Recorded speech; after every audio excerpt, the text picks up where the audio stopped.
Rádio Piauí. Seca ou excesso de chuvas afetaram sensivelmente culturas importantes no Brasil.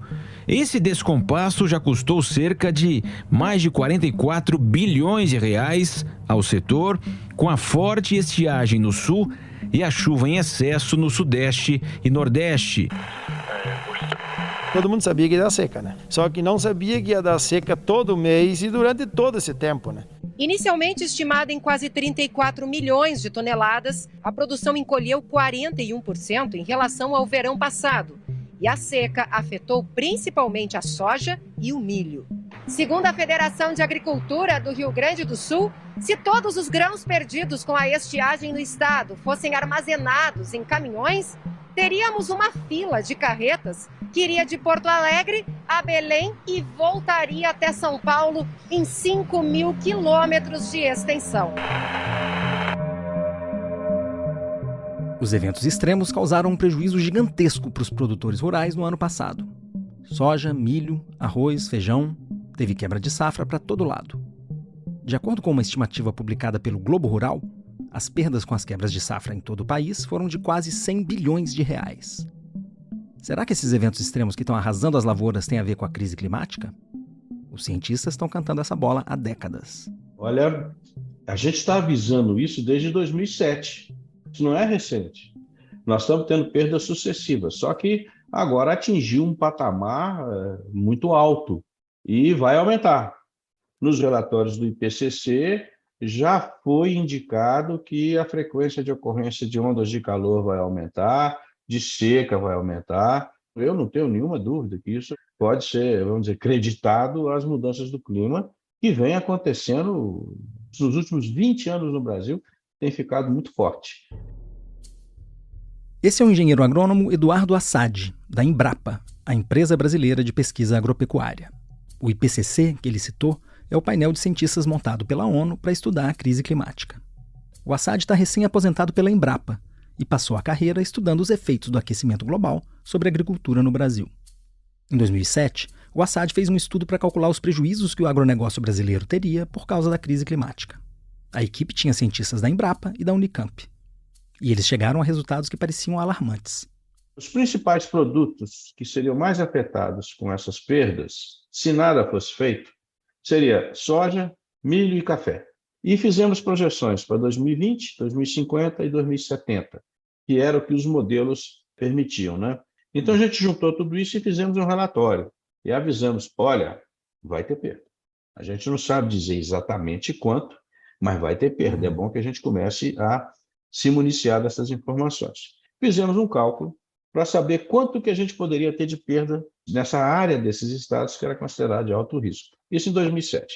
Chegamos a 7 bilhões de reais. E aí todo mundo ficou espantado. Pô, 7 bilhões de reais? Que é isso? Tá maluco? Isso eram projeções para o futuro feitas com modelos computacionais. Só que agora a gente tem dados reais de quebra de safra. Os números mostram que os cientistas estavam certos. Mas o tamanho do prejuízo é muito maior do que eles tinham imaginado. Em 2020, por exemplo, erramos. Nós falamos 7 bilhões de reais. Na verdade, foram 7 bilhões de dólares. De dólares, né? Em 2020, né? Mas olha, o negócio está feio. Como acontece com tantos outros impactos da crise climática, não foi por falta de aviso. E isso é só o começo. Eu ainda sou um pouco, vamos dizer, cuidadoso. Mas a temperatura está subindo em patamares altíssimos. E que, se continuar, vai sim, em pouco tempo. Se a gente não parar o desmatamento, nós vamos ter consequências muito fortes para a agricultura na região centro-oeste. Então, a tal da emergência climática é um fato. É um fato. É preciso dizer aí para os nossos ministros do meio ambiente que isso está acontecendo.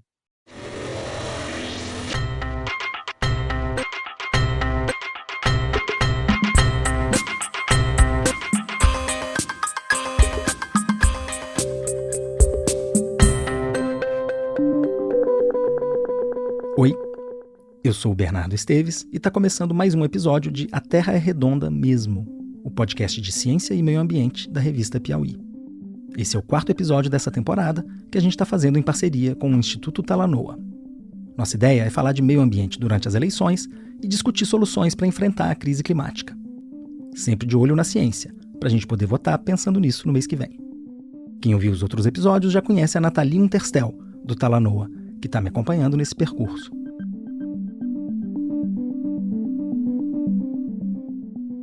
Nathalie, por que plantar e comer tem tudo a ver com a crise climática? Eu acho que no tempo de vida aí das pessoas, pelo menos da nossa geração, né? A gente sempre ouviu que a produção de alimentos ia aumentar, né? Aumentar. É como se fosse infinitamente possível aumentar essa produção. E aí entra a crise climática e fala, ops, espera aí. Tem quebra de safra, a gente está vivendo isso aqui no Brasil, né? Principalmente o sul do país nos últimos anos, com estiagens, enfim, super graves. Enfim, outros lugares sofreram o oposto, né? Com muita chuva. Então, o clima está dando um recado de que, ops, pessoal, desculpa, mas o fato da gente estar aquecendo o planeta também está mexendo na nossa capacidade de plantar, né? E claro, se a gente não consegue plantar, a gente também vai comer, não necessariamente aquilo que a gente gostaria de comer, né? Então, tem meio um freio sendo colocado aí nessa história, principalmente no Brasil, que é um país que se orgulha há tanto tempo de exportar tanta comida, né? Alimentar tanta gente, não só aqui como lá fora. E aí vem o outro lado dessa história, que é que produção a gente está fazendo, né? Quanto que ela está contribuindo como problema ou eventualmente como solução, né, para a crise climática. A gente tem uma pegada forte aí, principalmente na pecuária brasileira, a pecuária mais ainda do norte do país, né? Pegada de carbono. Então, como é que a gente faz? Como é que o governo intervém aí para tentar fazer uma produção mais de baixo carbono? A pegada de carbono do gado vem principalmente do metano que os bois e vacas emitem quando arrotam. Isso acontece no processo de digestão dos animais ruminantes, que têm um estômago todo compartimentado para digerir a celulose. O arroto desses animais representa 2/3 das emissões de todo o agronegócio. Mas tem também as emissões diretas da agricultura, que podem vir do adubo ou dos fertilizantes sintéticos, por exemplo. Aqui a gente está falando de emissões de óxido nitroso, que é outro gás do efeito estufa. Para complicar, a produção desses fertilizantes ainda consome combustíveis fósseis e contribui ainda mais para agravar a crise climática. Então, quando você usa esse modelo de agricultura que nós temos hoje, grandes extensões, dependente muito de adubo externo, muito combustível fóssil, está emitindo. Está emitindo, tá? E isso aí provoca, então, um peso importante nas nossas emissões de gás de efeito estufa. No Brasil, nos outros países do mundo, menos. No Brasil, chega a agricultura e pecuária a 30%. Nos outros países, é muito menos. Quem emite nos outros países é transporte, energia, essas coisas. Esse foi, de novo, o Eduardo Assad. Mas a ligação do agronegócio com a crise climática está longe de parar nas emissões dos bois e dos fertilizantes. No Brasil, a agropecuária está intimamente ligada à crise climática por causa do desmatamento. A maior parte da área de floresta derrubada na Amazônia vai virar, cedo ou tarde, fazenda de gado ou lavoura. Se a gente contar juntas as emissões do desmatamento e as do agro, que é o que ocupa a área desmatada, a gente chega a mais de 2/3 de todas as emissões brasileiras. Esse caminho é bem conhecido pelos especialistas. Mas aí a gente olha para a Amazônia e vê a degradação corrente, e a gente sabe qual que é o fluxo, né? O fluxo é grilagem, né? Apropriação de bem... Vamos falar o termo certo, né? O roubo de patrimônio público. Esse é o Marcelo Brito, que é engenheiro de alimentos e agroambientalista. Ele é o presidente da ABAG, a Associação Brasileira do Agronegócio. Aí o cara vai lá, faz um desmatamento ilegal, rouba aquele patrimônio, que é aquela, né, toda aquela madeira que estava ali em cima. Depois vem um outro, pega de segunda qualidade e leva também. Vem o terceiro, mete fogo, e aí fala, bom, eu vou esperar a próxima anistia que o Congresso me der, e então eu vou transformar isso aqui num pasto. Aí joga a semente e põe um boi lá em cima. E como o boi não morre de velho no pasto, ele vai morrer em algum frigorífico, em algum abatedouro, em algum açougue. Tá? Então você faz o link. E daqui a 20 anos, 30 anos, sei lá quantos anos, isso pode virar uma área agrícola. Pode ou não, tá? Porque nós temos 22 milhões de hectares que foram desmatados no passado, que estão em recomposição natural porque foram abandonados, para a gente ver o grau do absurdo que existe nisso. O Marcelo faz sempre questão de frisar que é só uma parcela pequena dos produtores rurais que estão envolvidos com ilegalidade na Amazônia. Existe uma certa divisão que separa o agronegócio responsável e preocupado com as questões ambientais, de um lado, e do outro, um agro sem escrúpulo, que quer expandir sua área a qualquer preço. O Marcelo é um alto representante desse agro esclarecido, ligado no meio ambiente. Eu perguntei para ele se ele via sentido nessa divisão. O que nós vemos hoje aqui no Brasil é o seguinte: nós temos uma parte dos proprietários rurais que se fazem de extrema-direita, por exemplo, mas o verdadeiro pavor deles não é da questão ambiental, o verdadeiro pavor dele é de ter a terra dele ameaçada, a propriedade dele invadida pelo MST ou por qualquer outro movimento. Se você for entrevistar, e nós já fizemos isso, e assim, esse é o maior medo do proprietário rural. Então, qualquer um populista que vem e fala que isso não vai acontecer, o cara está ali abraçado com ele, tá? Aí você fala, bom, mas o pessoal é dado ao desmatamento, esse desmatamento é provocado pelo agronegócio. Aí vem o MEP-IOMAS, faz um estudo, que para mim é o estudo mais sério, mais complexo que tem sobre desmatamento no Brasil, e diz que 2% das propriedades legais estão envolvidas em desmatamento.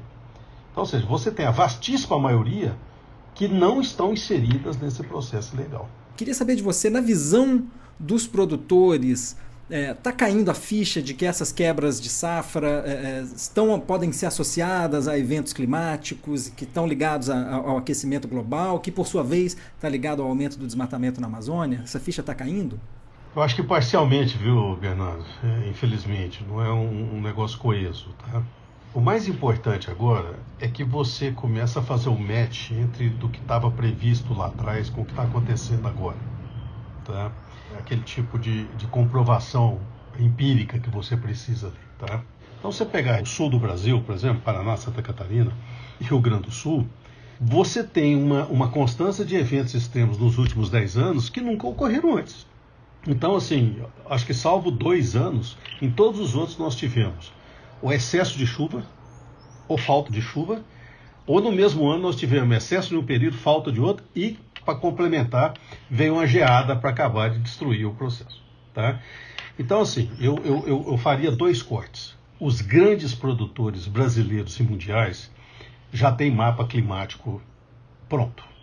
E quando vão fazer um novo investimento, eles olham o mapa climático para saber se ali, que tipo de problema ele pode ter naquela região no futuro próximo. Os pequenos produtores, aqueles que perfazem 4,5 milhões de propriedades rurais no Brasil, não, esses aí não tem percepção disso ainda, infelizmente. O Marcelo acha que as novas gerações de produtores têm um papel importante para levar o agro a adotar práticas mais sustentáveis. Eu fui visitar uma propriedade rural há um tempo atrás, uma fazenda enorme, tecnológica, maravilhosa, tudo de tecnologia que você imaginar tinha lá dentro. Aí eu perguntei como é que estava a questão lá de carbono, se eles já estavam fazendo algum levantamento de carbono. Ele falou, não, absolutamente nada. Eu falei, por que você não está fazendo? Porque meu pai não acredita nisso. Isso é intangível, não consegue pegar, não consegue pôr nas costas, carregar igual um saco de soja. Tá? Eu falei, o que você acha disso? Ele falou, eu acho um absurdo, mas eu já tentei convencer ele de todo jeito e ele não acredita nisso. E claramente você via ali dentro um choque monstruoso, geracional, de um filho que está olhando um modelo de agricultura completamente diferente, com um pai que fez a vida dele, cresceu dentro daquilo, e de sucesso. Se o Marcelo tiver certo, as propriedades rurais vão ser mais sustentáveis à medida que as novas gerações assumirem as rédeas. Mas essa é uma perspectiva otimista. A gente não tem tempo de esperar os produtores da velha guarda se aposentarem todos para modernizar as práticas do agro. O Marcelo sabe que não é daí que vão vir as mudanças que a gente precisa.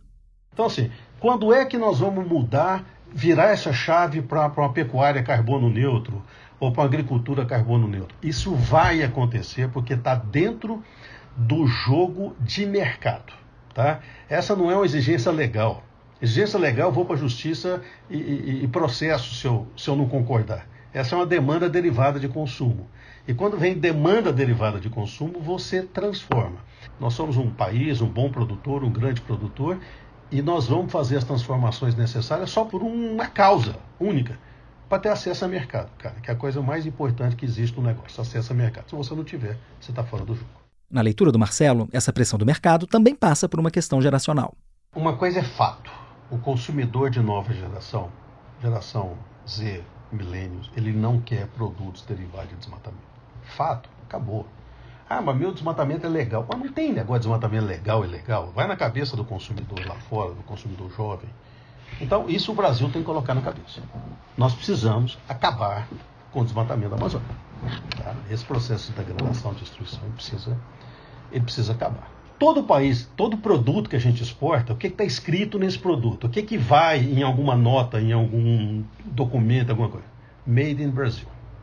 Quando as pessoas lá fora pegam o desmatamento da Amazônia e linka esse desmatamento com qualquer produto, com a maçã que nós estamos produzindo em Santa Catarina, com a uva que nós estamos produzindo em Pernambuco, no Rio Grande do Sul, não interessa, cara, é made in Brasil, aquele país que destrói a Amazônia. Então, o nosso processo de imagem, ele vai minguando. A pressão do mercado é importante, mas o governo tem um papel fundamental também, porque pode implantar políticas para estimular práticas mais sustentáveis do agronegócio. Até existe um programa de agricultura de baixo carbono, mas ele recebe poucos recursos. São só 2% do total do dinheiro gasto com crédito rural de pequenos e médios produtores.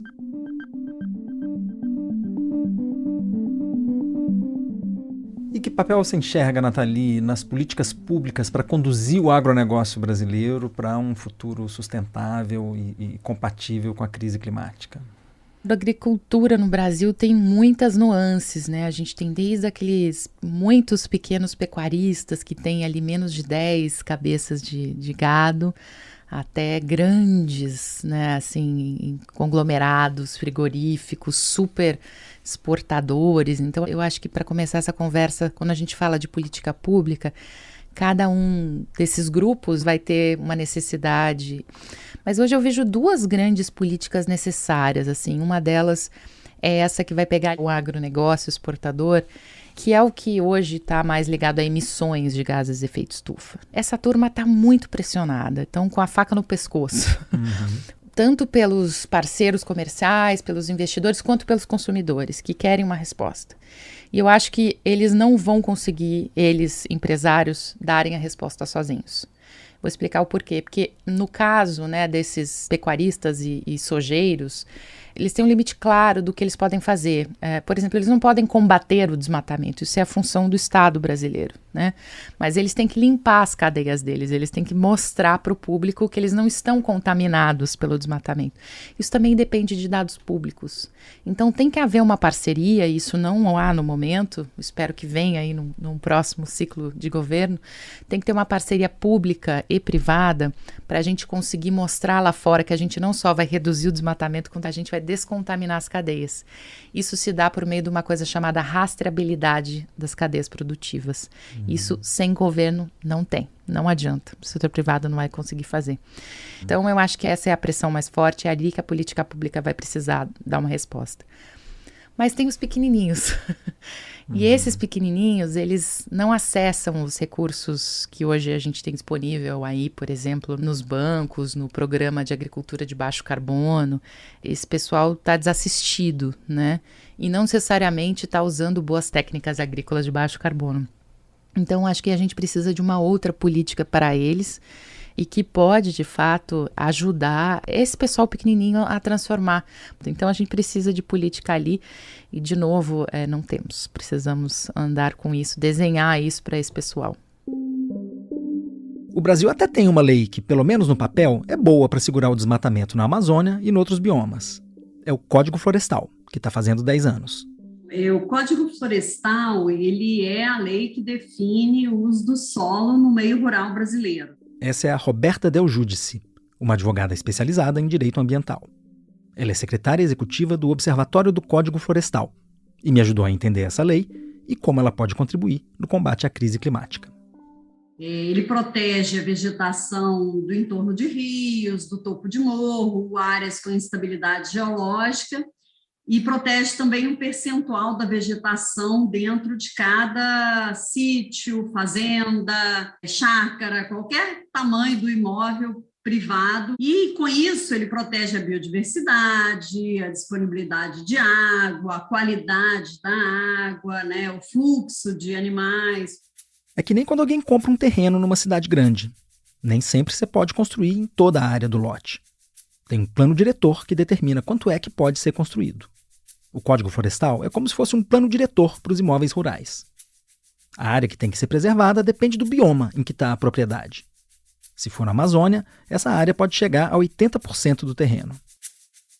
Tem muito ruralista que reclama dessa reserva legal, e tem vários projetos de lei tramitando no Congresso para flexibilizar o Código Florestal. Mas a verdade é que tem várias exceções para essa regra. Um levantamento feito por encomenda da Piauí no ano passado mostrou que menos de 1/4 das propriedades rurais da Amazônia estão obrigadas a preservar 80% de sua área. Mas essas áreas podem ter uso econômico, não é uma área assim, 80% da propriedade é reserva legal. Sim, mas ali você pode fazer extração de madeira, de látex, de produtos que sejam da floresta de uma forma sustentável, né? Mas como é que se faz a fiscalização disso?